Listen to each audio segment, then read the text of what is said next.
गोपिकाएं क्या है? कोई ऋषियों ने स्वरूप धारण कर लिया, वेद की ऋचाओं ने, सब चिन्मय संसार है। इस भौतिक जगत में भी अभी विज्ञान ने, आधुनिक विज्ञान तो कहते थे कि जो एटम के अंदर में फिर वो जो न्यूक्लियस है उसे तोड़ा नहीं जा सकता, लेकिन उसको भी तोड़ लिया गया। उसके बाद में क्या देखा गया कि केवल एक एनर्जी है, एक ऊर्जा है जो संगठित हो जाती है, आकार ले लेती है अणु परमाणु का, फिर वो मिलकर आकार बन जाती है। फिर एक गॉड पार्टिकल की खबर में लग गए। गॉड पार्टिकल, ईश्वर का कण ढूंढने लगे।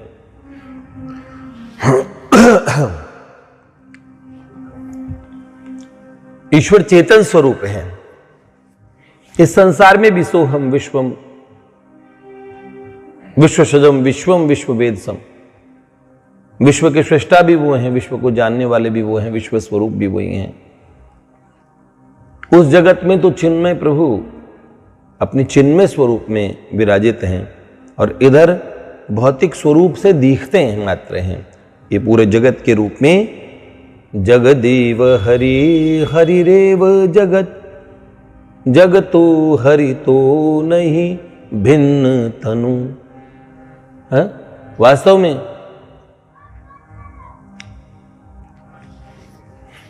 प्रभु इतने स्वरूपों में, तो ये जो वेद की ऋचाएं हैं ये भी गोपियों के स्वरूप में, सब गोपियों का स्वरूप है। और हम गोपी वृंदावन की बात कर रहे हैं, उस गोपी, उस ब्रज राज्य की जिसमें निकुंजों में प्रियतम से मिलन होता है। किसी ने मुझसे पूछा था, इसका मतलब हम तो नित्य निकुंज वाले फायदे में हैं कि हम तो हमेशा, हमारे ठाकुर तो कुंजों से बाहर जाते ही नहीं, हमारे कुंज बिहारी हैं वो तो उसका। मैंने कहा नहीं, हम भी फायदे में हैं, हमारे ठाकुर कुंजों में भी जाते हैं और ब्रिज में भी रहते हैं। रुचिनाम वैचित्राद ऋजु कुटिल नाना पथजुषाम नृणाम एको गम्यस त्वमसि पय सावर्णो इव। ऐसा ही की विचित्रता से अलग अलग पथ है। ये पुष्पदंत गंधर्व ने शिव महिम में गाया, ऐसा ही है। तो कृष्णोपनिषद में ये मंत्र आता है, रामचंद्रम दृष्ट्वा सर्वांग सुंदरम मुनियो वनवासिनो विस्मितः तम रामम होचुः क्या आलिंगामो भवन्तम स उक्तवान भवांतरे कृष्णावतारे यूयम गोपिका भूत्वा माम आलिंगत। क्या भगवान राघवेंद्र के रूप सौंदर्य पे, अथाह रूप सौंदर्य पे मुग्ध दंडक वन के ऋषियों ने कांत भाव भावित हुए जब, तो उनको आलिंगन करना चाहा ठाकुर जी को। तो भगवान राम ने कहा, जब मैं भविष्य में माधव जी के रूप में ब्रज में अवतरित होऊंगा तो आप सबका ब्रज गोपी, आप सब ब्रज गोपी बनकर और अवतरित होंगे, तब आपका मुझे आलिंगन करने का, मुझे प्रेम करने का, परिरंभण करने का ये सौभाग्य प्राप्त हो जाएगा।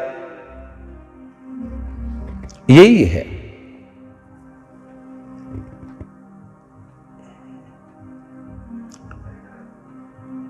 हमारे ठाकुर जी को हम माधव माधव इसलिए कहते हैं कि मधोरपत्यम पुमान माधव मधुवंशोत्पन्नत्वात्, मधुवंश में उत्पन्न हुए हमारे ठाकुर हैं।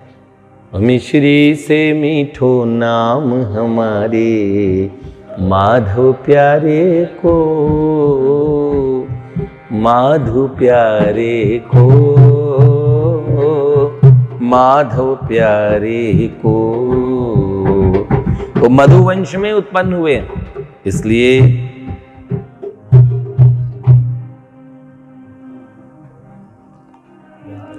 देखो स्वयं ठाकुर जी ही हैं। राधोपनिषद में अगर आप देखेंगे तो श्री राधा कृष्णयो एक मासनम, एका बुद्धि, एकम मनः, एकम ज्ञानम, एकम आत्मा, एकम पदम, एका आकृति है, एकम ब्रह्म है, अतएव द्वयोर न भेदः, दोनों में भेद नहीं। ये और क्या साम रहस्योपनिषद में देखिए, ये क्या गोपियां हैं, कौन ठाकुर हैं, ठाकुर के स्वयं के स्वरूप से ही प्रकट, ये उन्हीं का विस्तार है। हम जिन श्री कृष्ण को आप महापुरुष महापुरुष कह के सिर्फ महापुरुष रूप में, योगेश्वर योगी राज रूप में सीमित करना चाहते हैं, हम उन्हें अनंत कोटि ब्रह्मांड नायक सर्व समर्थ प्रभु के रूप में मानते हैं।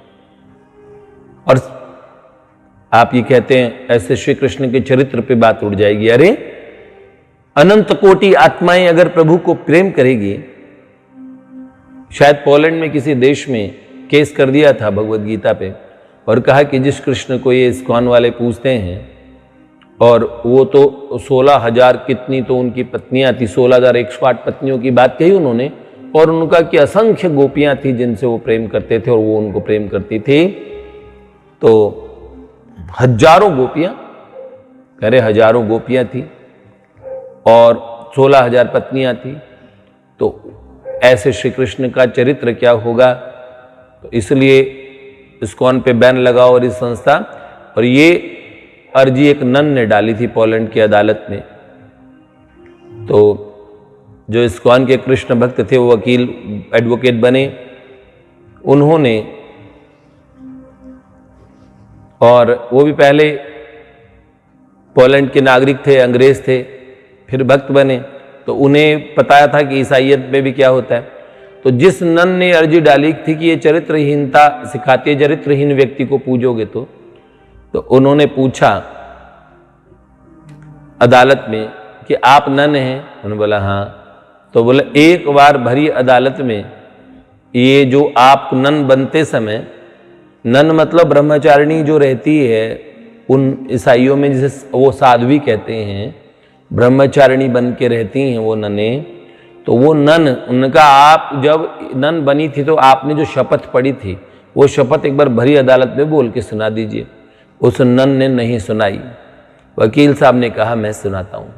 फिर उन्होंने कहा आप नने सब नन बनते समय कहती हैं कि आप सब जितनी की जितनी नन, जो भी नन होगी संसार में कोई भी, वो क्या प्रतिज्ञा लेती है, आज से मेरा किसी पुरुष से कोई संपर्क नहीं होगा, पुरुष भाव से कोई मेरा पति नहीं होगा, कोई, मैं अविवाहित रहूंगी, मेरे एकमात्र पति होंगे तो ईसा मसीह होंगे, केवल जीसस ही मेरे पति होंगे, ऐसे प्रतिज्ञा करते हैं।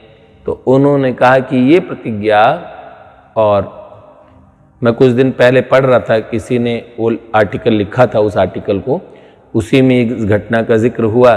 तो उन्होंने कहा आपने ये लिखा कि भाई आपने ये प्रतिज्ञा की, उस आर्टिकल में लिखा था कि वो वकील साहब बोले कि आपने ये प्रतिज्ञा की कि ईसा मसीह पति होंगे, कितनी नन है इस समय? तो उन्होंने बोला संसार भर में 20-25 लाख तो होंगी कम से कम। तो बोले 20-25 लाख के पति ईसा मसीह, तो क्या आप ईसा मसीह को गलत साबित करना चाह रहे हैं? चुप हो गई। अरे समर्थवान सर्व समर्थ प्रभु को अगर कोई भी संसार में कहीं भी प्रेम करे, चरित्र का अच्छे से पालन करके हम सच्चरित्र हैं, तो प्रभु की प्राप्ति होती है। प्रभु सर्व समर्थ, उन प्रभु को हमें प्राप्त करना है। वो आपको, आपकी आत्मा की आत्मा है, आपकी आत्मा में बैठे प्रभु को जो सर्वव्यापक है, उन प्रभु को आप प्रेम करेंगे।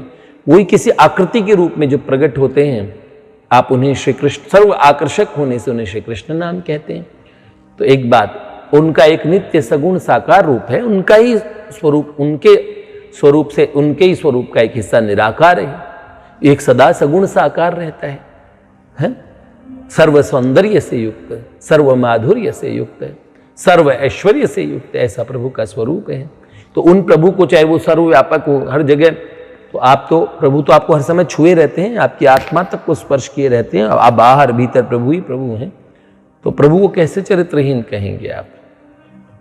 तो असल में ये प्रभु का ही विलास है। सभी जीवात्माएं, हम सब उन्हें प्रेम करने के लिए बनी, ये उन्होंने अलग अलग और स्वरूप धारण किए।